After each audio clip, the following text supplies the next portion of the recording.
Hello, and welcome to Learning Without Tears, Ask an OT. I'm Katrina Erickson, and I'm an occupational therapist. I've spent the majority of my career working with children with handwriting as well as school readiness skills. Today, I'm going to answer a question that was sent in to us about movement breaks and how to increase sensory stimulation, either in the classroom or at home during times of distance learning where children aren't going out onto the playground maybe as much. They're not maybe moving to the floor for circle time, and things might be a little more restrictive in those environments. So today we're going to talk about how to make that learning fun, but also give them good sensory stimulation.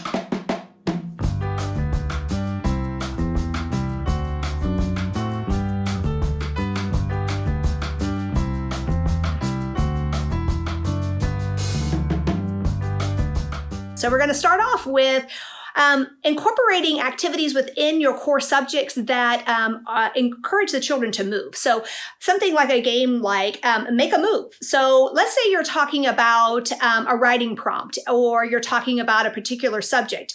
And maybe you're talking about writing about what the children would prefer to have. Pizza? Or maybe a hot dog. And so if you would like to write about pizza and how much you love pizza and your opinion on that, or why you love pizza.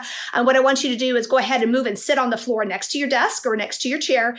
And if you want to write about a hot dog, I want you to wave your arms up in the air, right?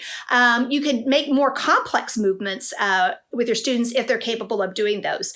You could have them touch and move. You could even add in more sensory stimulation by giving them something heavier to move in their designated area. So what I'm thinking about here is possibly taking a small bag of rice or dried beans and then duct taping it all the way up. And if you want to, if you think that the answer to our word problem today is 5, I want you to take your bag or whatever you want to name it and hold it up over your head. And if you think that the answer is 7, I want you to put it on the floor beside you. And then everybody would pick their item back up or bring it back down. So it gives them some of that kind of heavy work as well. So look for ways to incorporate making moves into everyday curriculum. Now, other things that you should be looking at, no matter what the situation is, but definitely in our pandemic with more restrictive environments, are good brain breaks. We need to get children up, we need to get them moving, and one of the best ways to do that is through music and videos. And you should check out our Handwriting Without Tears interactive digital teaching tools and our pre-K interactive teaching tool. We have lots of engaging videos where children can watch other children move and dance to songs, and also the music component. So lots of great videos and music. And while I'm talking about music, let me just share with you a couple of my favorites. And one of those is the Where Do You Start Your Letters, okay, from our Handwriting Without Tears curriculum. And let's go ahead and watch a short clip of students doing this in the classroom. Where do you start your letters at the top? Where do you start your letters at the top? If you want to start a letter, then you better remember to start it at the top. Touch your toes. Top, top, top. Where's the bottom? Is this the top, top, top? No, it's the middle. Is this the top, top, top? Yes, it's the top, top, top. Where do you start your letters at the top? All right, that was fun. Another one of my favorite songs is the I Am a Fine Musician, and that's from our pre-K curriculum. And children get to move around and model playing different types of musical instruments, okay? Like the violin or a banjo, right? Also a harmonica. And they can move around in their designated area and act out those musical instruments.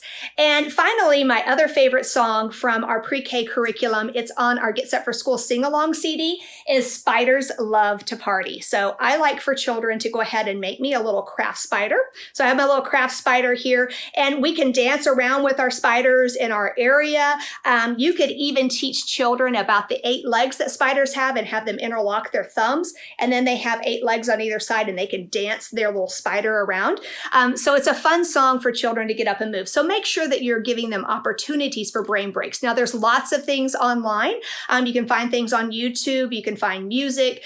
And I also want to encourage that you're doing some obstacle courses. You could do those around the periphery of your classroom and set up zones. You could also do it out in the hallway as long as you set it up at a time when other students wouldn't be moving throughout the hallway. They could hop through the red zone. They could maybe do a bear walk in the brown zone, maybe commando crawl underneath your teacher table in the green zone.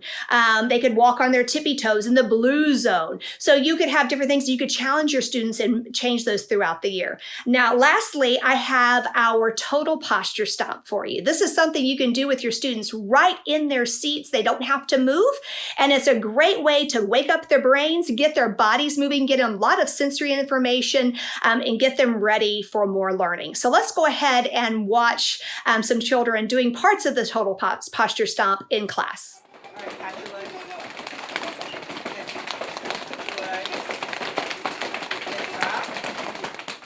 All right, press your hands together, nice and hard. Okay. Now pull them apart. Pull them apart. Let go. All right, shoulders back, up and down. Relax, your feet on the floor. Now you're ready. Let's scoot your desk. All right, great. I hope that you enjoyed these ideas, and I hope that they inspire you to add more movement into your classrooms, no matter what situation you are working in. If you have a question for us, make sure you send it in, and maybe we'll feature your question on the next session of Ask an OT.